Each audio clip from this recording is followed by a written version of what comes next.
ne peut pas comprendre Marcel Duchamp sans Francis Picabia, parce que c'est dans ce sens que ça va. Picabia est plus vieux, et c'est lui qui le. C'est Francis Picabia qui le sort de son provincialisme, qui le sort de sa Normandie étriquée, d'une certaine manière, de ses frères qui le maintenaient dans une sorte de. Alors, et donc c'est Picabia et Gabriel Dufay ensuite, qui lui montrent la vie, la drogue. Alors, Duchamp ne s'est pas drogué, hein, mais Duchamp remarque que Picabia se drogue. Il ne faisait pas que ça, il prenait beaucoup de médicaments. Hein. Je voudrais faire un petit livre qui s'appelle La pharmacie. Alors c'est un jeu de mots, enfin, c'est un hommage à Derrida, à la pharmacie de Platon. Et je voudrais faire un petit livre qui s'appelle La pharmacie de Picabia. Parce que c'est très très important la question pharmacologique chez lui. D'abord parce qu'il parle beaucoup de produits, hein, il y a beaucoup de produits. Parce qu'il n'y a pas que les produits de la drogue, hein, il y a les produits, de la médecine. Parce qu'il était quand même un grand dépressif.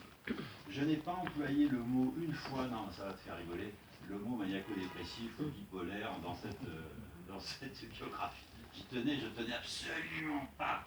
Je suis resté dans le truc de l'époque, alors on disait neurasthénique, c'est drôle, on disait neurasthénique, on disait,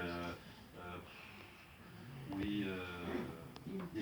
disait qu'il était en dépression, mais surtout on employait le terme de neurasthénie à l'époque. Et c'est drôle parce qu'il y a Francis Picabia et Sarah qui ont eu à un moment donné, et Sarah parle de la neuneu, parce que lui aussi, la neuneu c'est la neurasthénie, hein. Et la neuneu c'est quand même... Et c'est assez joli, la neuneu. Alors moi, je préfère ça que finalement bipolaire ou maniaco-dépressif. Donc la neuneu. Je trouve que Picabia et la neuneu, c'est un peu comme Dada, quoi. Ça marche un peu mieux, quoi, d'une certaine manière. Ça dédramatise la chose. Et donc, voilà. Donc j'ai pas eu une approche psychanalytique. Parce qu'en fait, ça c'est je pense, un truc que j'aime pas dans certains textes biographiques, ou même théorique d'ailleurs, c'est de rabattre les choses sur des trucs d'aujourd'hui. Même si on fait toujours une chose au présent, moi je fais une biographie bien sûr aujourd'hui, c'est pas un hasard si je fais un livre sur une bio de Picabia. Et ce que je veux dire par là, c'est que je n'aime pas les transferts d'autres domaines, comme la psychanalyse, comme tout ça, j'essaye de me garder de ça.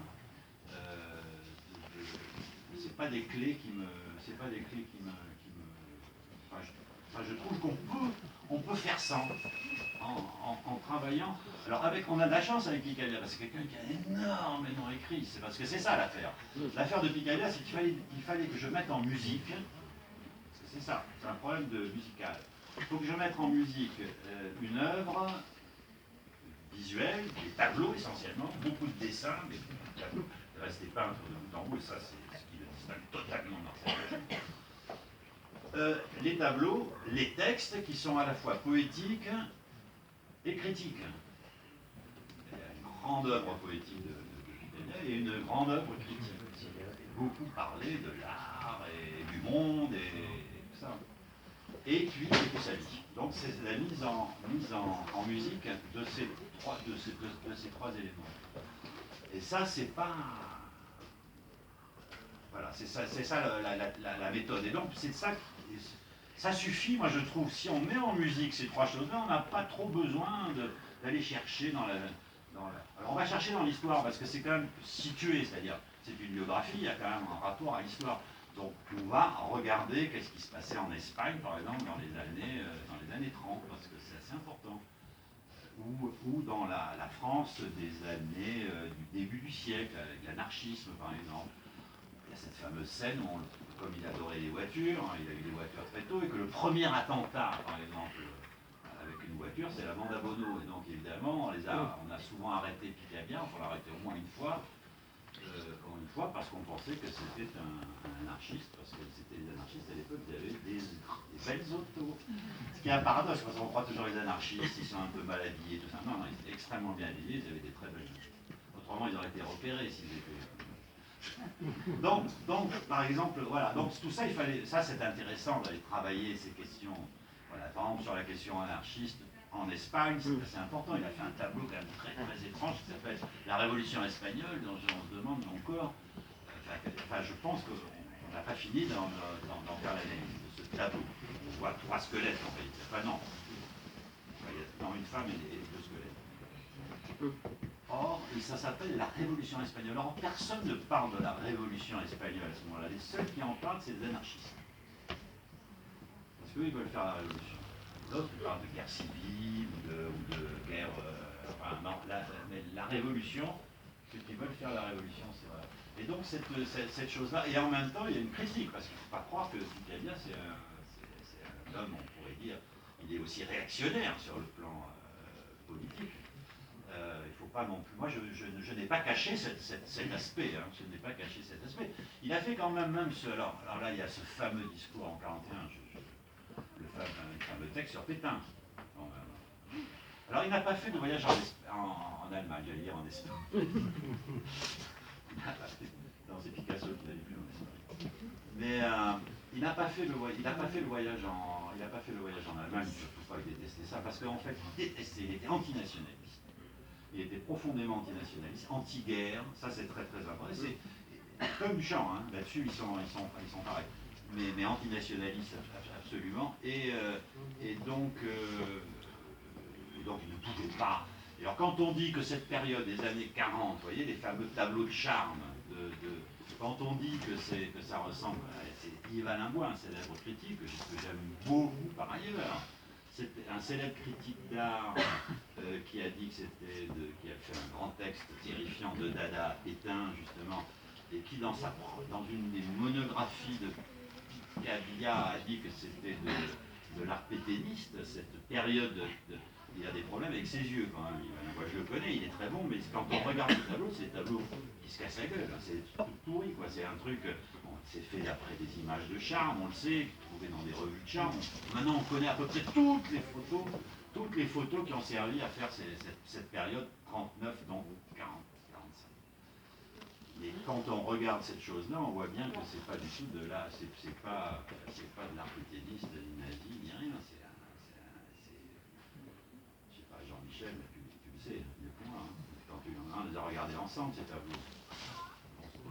Ça se voit, quoi. C'est-à-dire que. Il avait juste envie de faire des portraits de femmes, c'est tout. Bon, c'est bien résumé.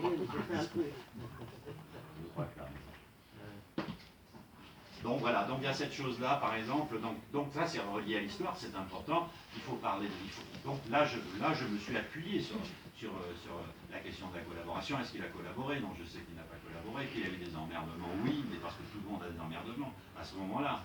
Surtout si on ne fait rien comme lui, c'est-à-dire ni résistant, ni collabo. Alors là, c'est terrible.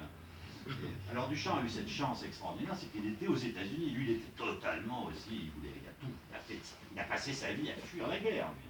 Il ne faut pas s'imaginer, il a inventé une sorte de souffle-cœur, je parle de Duchamp. Une sorte de machin il passait, il allait tout le temps, après il allait à New York, après il allait à New York quand les Américains commençaient à être dans le conflit, tel en Argentine. Donc lui, il a passé sa vie à fuir la guerre. Et mais lui, donc, il a eu cette chance, et donc il est devenu américain en plus, donc tout va bien. Le père Picabia, lui, il est resté avec ses 300 voitures. À la fin, ça se passait en vélo, hein, parce qu'il était l'argent, il n'y avait plus d'essence, il n'y avait plus de. Mais il avait même acheté un vélo. C'est drôle de voir Picabia, lui, qui avait quand même plus de 200 voitures, c'est incroyable. Il faisait aussi du vélo. Et donc, lui, il est resté, et donc, du coup, il a eu des emmerdes de toutes les personnes qui, au fond, étaient des déserteurs. Moi, je dis métaphysique, quasiment. Moi, je suis pour la désertion. C'est pour ça que je sais que. Alors, ce qui est terrible, mais je le dis quand même que c'est terrible. Ce qui est terrible, c'est que ces femmes, et sa femme, la première femme, Gabrielle Buffet, et Janine, la fille de Gabrielle Buffet et de Francis Picabia, sont des résistantes. Ça, c'est extraordinaire. De la même manière, Marie Reynolds, qui est là, une des grandes chéries il paraît qu'il y a une bio qui est sortie sur. Faut que je la lise. Marie Reynolds, elle aussi, donc, est rentrée dans le même réseau de résistance. C'était le même réseau de résistance que de Samuel Beckett. Vous vous imaginez, c'était un bateau parisien. Eh bien, ça, c'est ça qui, c'est vrai, c'est extraordinaire. Toutes les femmes, donc, hein, et la fille aussi, et la fille de donc, Janine, est aussi une très très grande résistante de ce réseau-là. Ce qui est extraordinaire, c'est que ces femmes sont résistantes, évidemment, pendant que les mecs ils essayent de. Donc, une idée, c'est de se tailler. Ça m'a aussi, je me suis dit, ah ben oui, mais c'est comme ça, hein. Malheureusement, je crains que ça soit. Faut les généraliser. Voilà. Donc, je ne suis pas allé, j'en parle de tout ça. Je ne suis pas en train de faire la biographie de Francis Picabia. Il faut, j'écris sa vie, y compris toutes ces contradictions. Je ne sais plus quoi dire. Moi aussi, je pourrais dire. Non, je peux parler encore. Hein, mais peut-être que vous avez des trucs qui titillent. Oui, voilà. Je ne sais pas si comment la rencontre avec Stiglitz aux États-Unis. Avec Stiglitz, ah ben ça a été la Dream Team. Ah oui. Ah oui, non, ça s'est très très bien passé. Ben, c'est-à-dire, Stiglitz, c'était le génie du micro-milieu artistique avec la plus petite galerie du monde qu'il avait. Et c'était l'endroit où tout. C'est là où s'est fait un peu l'avant-garde, oui. Ça c'est extrêmement. Non, il y avait. Pourquoi non, mais en général, ça se passe bien avec Picabia. Ah, alors, c'est drôle excusez-moi, je reviens sur un truc historique important sur la question de la collaboration, etc. Picabia était très ami avec Gerd Kutstein. Or, Gerd Kutstein, elle est allée beaucoup plus loin que Picabia, parce que Picabia a fait un malheureux texte en disant que c'est quand même aussi la plaisanterie, hein. C'est en 41, Philippe Pétain, la jeunesse au pouvoir. Enfin, on savait que c'était un grabataire. Donc, alors, voilà, peu importe. Il l'a fait, et moi, comme je ne crois pas au second degré, je pense qu'il a quand même écrit, donc, voilà. Bon, il l'a écrit. Mais Gerd Kutstein, qui était quand même d'origine juive et tout ça, elle l'a quand même traduit. Elle a traduit les discours du maréchal Pétain en anglais. Ah oui, c'est pas assez connu, mais c'est. Vous parliez du parfum de l'anarchisme qui avait autour de Picabia. Est-ce qu'il y a eu un lien avec Fédéon? Est-ce qu'il y a eu un lien avec Fédéon? Ah non, alors étrangement, je pense que oui, mais alors il n'y a aucune trace de ça. Il n'y a aucune trace de ça. Mais oui, alors Fédéon, c'est le prince de l'anarchie. C'est le prince, surtout c'est le plus grand des critiques d'art que je connaisse. Pour moi. Très dandy et tout ça. Oui, non, mais la position de Picabia par rapport à l'anarchisme, disons qu'il a lu deux grands trucs. Il a lu donc Stirner, donc c'est l'anarchisme individualiste, hein, c'est-à-dire comme Duchamp, hein, c'est leurs deux maîtres, et Friedrich Nietzsche. Friedrich Nietzsche, comme vous savez, alors là, vous allez le voir, c'est extraordinaire parce qu'il va jusqu'à copier, plagier, même pour des raisons amoureuses, parce que bon, j'en ai pas parlé, mais c'est tellement connu l'affaire Picabia. C'est-à-dire que Picabia, tout est au second degré, mais qu'au second degré. Quand je dis je ne crois pas au second degré, ou alors je ne crois qu'au second degré, si vous voulez. Hein. C'est ça que je veux dire. Je veux dire qu'il n'y a pas de premier degré, il n'y a que du second degré. C'est la leçon de Picabia. Il n'y a que du second degré. Mais il n'y a pas de premier degré. Hein. Mais par contre, des premiers degrés, on peut le trouver, en tout cas, c'est-à-dire on peut trouver les références. Tout est référent, tout. Il n'y a pas une chose qui ne soit pas. Même la période impressionniste, mais ça on le savait maintenant, et c'est d'après des cartes postales. Il ne faut pas croire que Picabia elle est quand même dans la nature. Même si, alors, bien sûr, pour aller pour faire. Non, il regardait des cartes postales et puis il peignait à la manière de Sisley. C'est ça. Ah oui. Ouais. Et donc, mais il faisait pareil dans sa vie personnelle. C'est-à-dire, son dernier amour, Romain, Suzanne, Zon, dites Zon. Suzanne, encore une Suzanne, Suzanne Romain, il lui fait des lettres d'amour qui sont des trucs de Nietzsche. Hein. Et ça, c'est Carole Boulbès qui a écrit le dossier là-dessus, elle qui a écrit là-dessus, et qui a repéré. c'est des citations d'îles, mais alors trafiquées, c'est-à-dire détournées, enfin c'est la méthode de Isidore Ducasse, donc alias Lautréamont, mais poussée à un point inimaginable. Hein, quoi. Le plagiat est nécessaire, hein, vous connaissez, c'est la grande phrase. Hein. Alors là, c'est le grand plagiaire. Mais ce qui est génial, c'est que c'est même pour sa vie affective. Il va reprendre des trucs. Des trucs de Nietzsche, de Gai-Savoir. On les a tous, les trucs, hein, c'est dingue, mais avec des tripatouillages. Oui, pardon, excusez-moi, j'ai mal répondu à votre question. Je sais plus ce que c'était. Ah, Fénéon, pardon. Si, Fénéon. Félix. Ben, Félix. Bon, je parie qu'il y a encore des questions, mais vous êtes trop nombreux, il y a des mêmes ça déborde. Mais oui, c'est terrible. Il y a pas Les enfants, il faut se coller, il faut pas de la Est-ce qu'il a été vérifié et revendiqué? Pardon, est-ce que... Est-ce qu'il a eu des héritiers revendiqués par les artistes? Ah ben oui, alors ça c'est pour ça que cette biographie d'une certaine manière existe, c'est que parce que c'est les artistes qui m'ont mis un peu dans la confidence, hein, étrangement. Quand j'ai dans la confidence, c'est-à-dire c'est eux qui m'ont vraiment, je crois, initié. C'est pour ça que j'en remercie pas mal dans Michel d'ailleurs. Et d'ailleurs, il y a pas mal d'artistes ce soir. Comment? Il y a beaucoup d'artistes ce soir. Beaucoup. Oui, oui. Mais non, je dois beaucoup. Il y en a un qui est très. Il y en a deux, en tout cas un que. Là, ça paraît très très étrange. C'est en 86, je fais une exposition à Vancouver, à Vancouver Art Gallery. Je fais une expo d'art français, un truc horrible qu'on est obligé de faire. Hein. Vous savez, c'est terrible, l'art français, moi j'y crois pas une seconde. Et surtout quand il y a un rastaquaire comme Picabia, enfin voilà. Donc j'avais invité entre autres artistes Buren. Et Buren, je fais un petit entretien avec lui, qui est d'ailleurs dans ses écrits. Hein. Et je dis alors Duchamp, comme tout le monde, quoi. Alors Duchamp peut-être, non? Alors Duchamp, non, Picabia, oui, il me dit. Et il me fait un développement sur Picabia. En disant Duchamp, non, c'est pas bon, c'est vraiment pas bien, il a tout simplement déplacé des pissotières, je sais plus, je sais pas, il me fait un truc. Il y a une phrase très drôle d'ailleurs sur Duchamp, en général, c'est. Mais Picabia, il me dit oui, il avait des idées un peu douteuses, mais c'est. Je préfère. Toroni, c'est pareil. Enfin, il y a tous les gens un peu dont on peut imaginer que ils sont à l'opposé. D'ailleurs, ça va donc de Buren, Toroni, disons l'axe Buren-Toroni, à l'axe Kippenberger. Là, c'est plus facile, là, Polke, compagnie. Mais là, après, si tu veux, c'est énorme.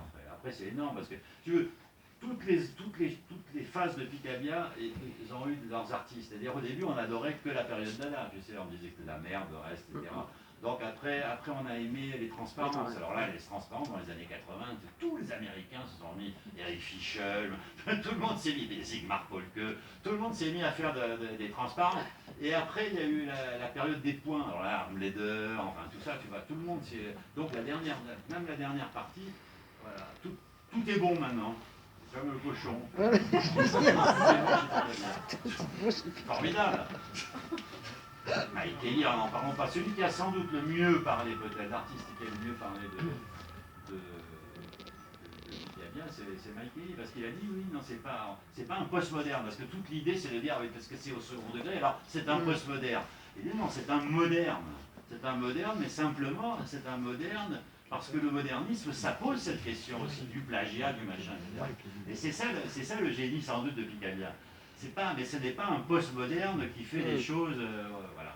Mais c'est vrai que c'est à la faveur du postmodernisme, évidemment, que l'œuvre de Picabia, c'est bien sûr à la faveur de ça. Il ne faut pas être dupe de ça. C'est à la faveur de ça. Mais voilà. Et, oui, non, c'est bien sûr les artistes. Mais moi, c'est les artistes. Hein. Non, je vois pas que... Non, c'est pas... Mais... Ouais, je crois que c'est ça qui m'a décidé définitivement que c'était Picabia, voilà. Ouais. Il fallait le faire. Tiens, je regarde. Lui, surtout, non, mais lui c'est le grand, je le vois beaucoup, hein, notre ami Arnaud Pierre.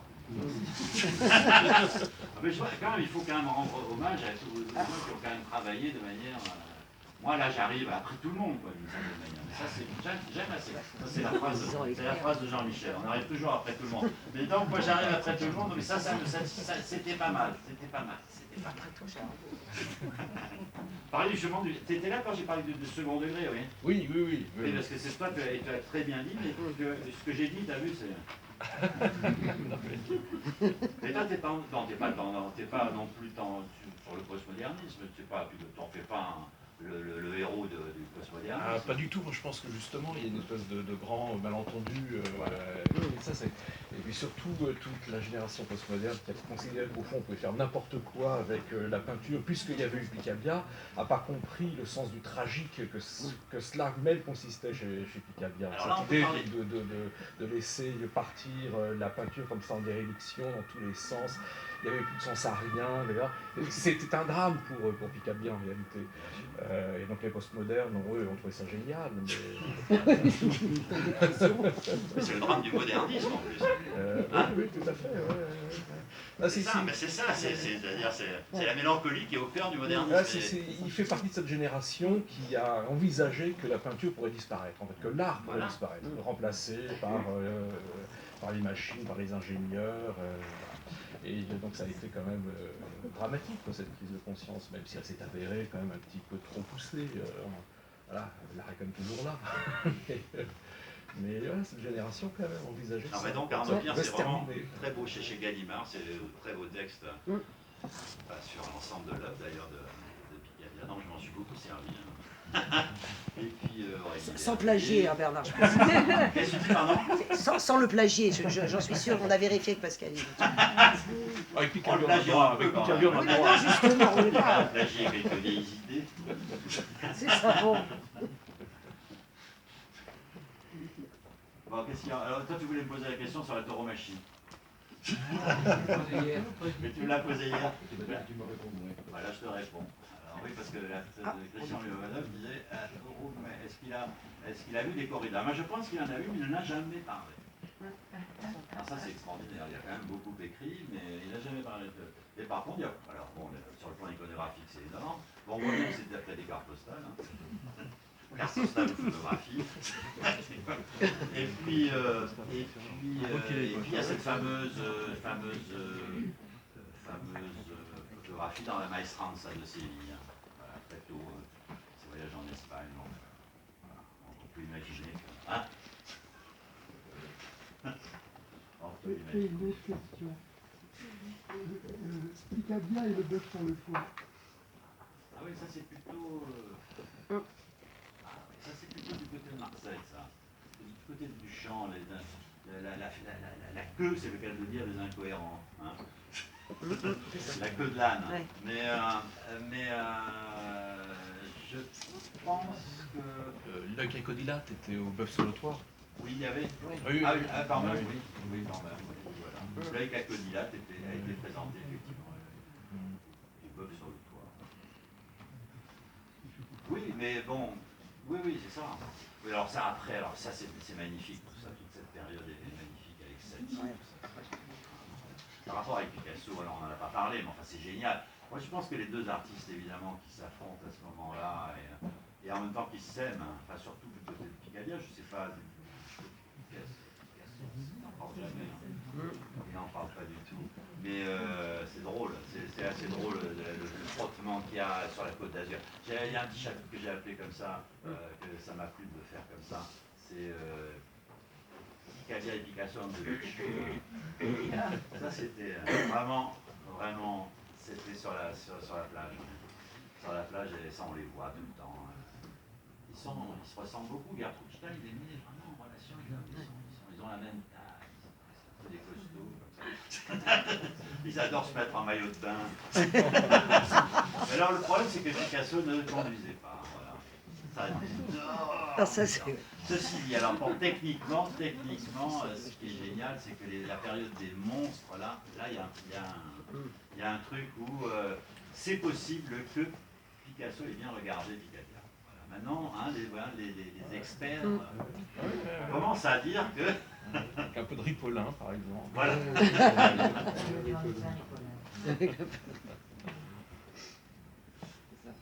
C'est très beau, c'est Mais le couple, c'est quand même du chant picabia, bien sûr. Ouais.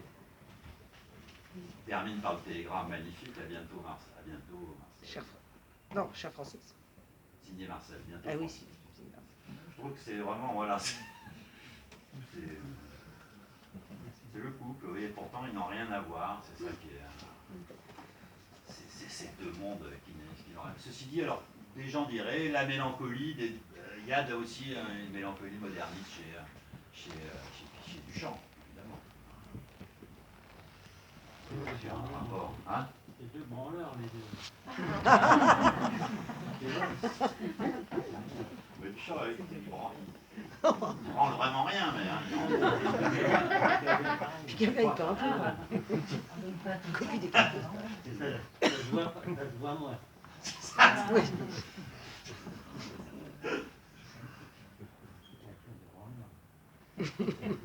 C'est ce que tu reconnais, c'est ce que tu retiens, toi, Jean-Michel.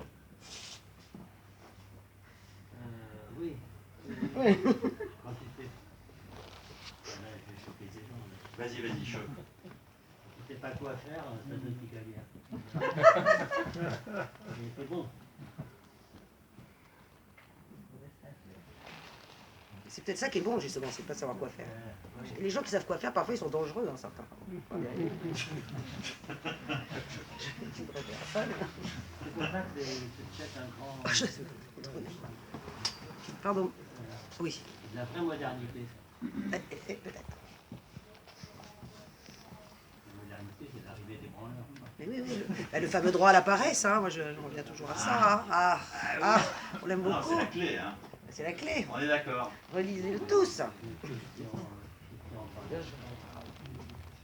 Je vais arrêter de travailler. J'ai fait Picabia, c'est bon. Bon, on va se terminer sur les branleurs, c'est bien, j'aime bien.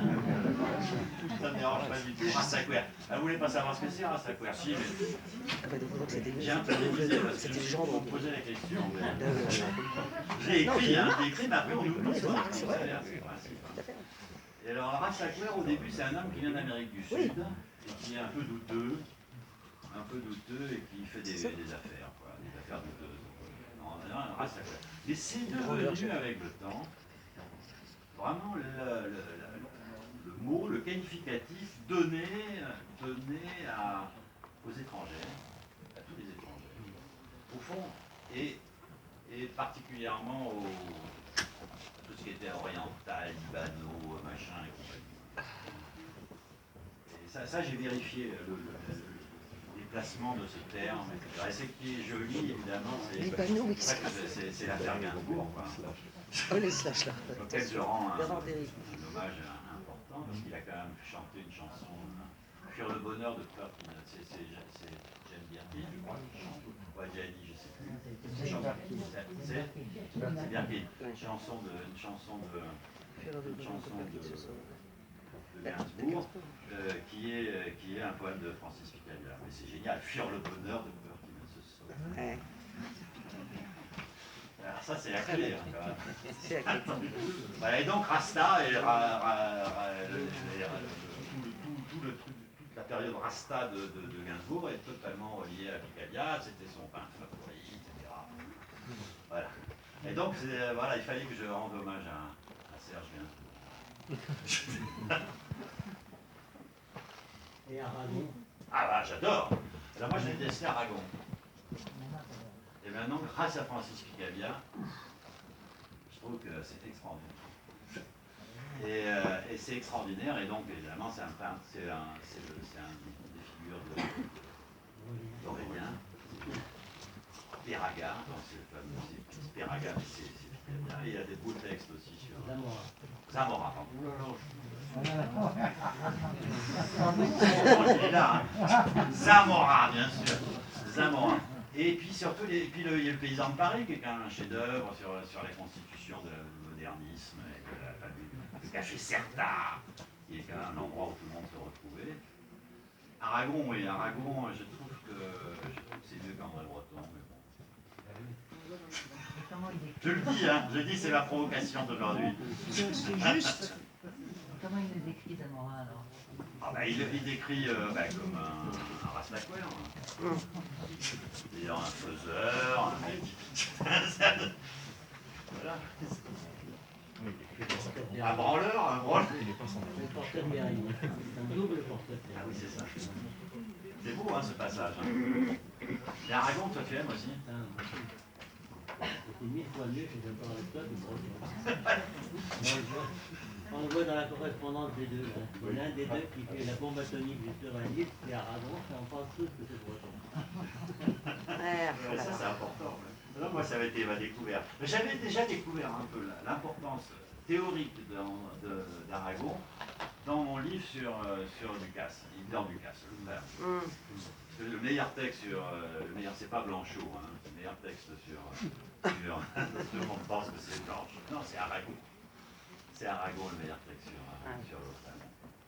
Incroyable. Il y a une sorte de... C'est que pareil, le meilleur texte sur Jean-Luc Godard, c'est Aragon. Sur Pierre Rochefour. Ah oui, non, mais quand même, on oublie. Il y a des trucs comme ça, tout d'un coup, on se dit, mais c'est incroyable ce type. Non, tu es d'accord, tu l'as lu, tu te souviens? Il est extraordinaire, non? Ouais. Oui.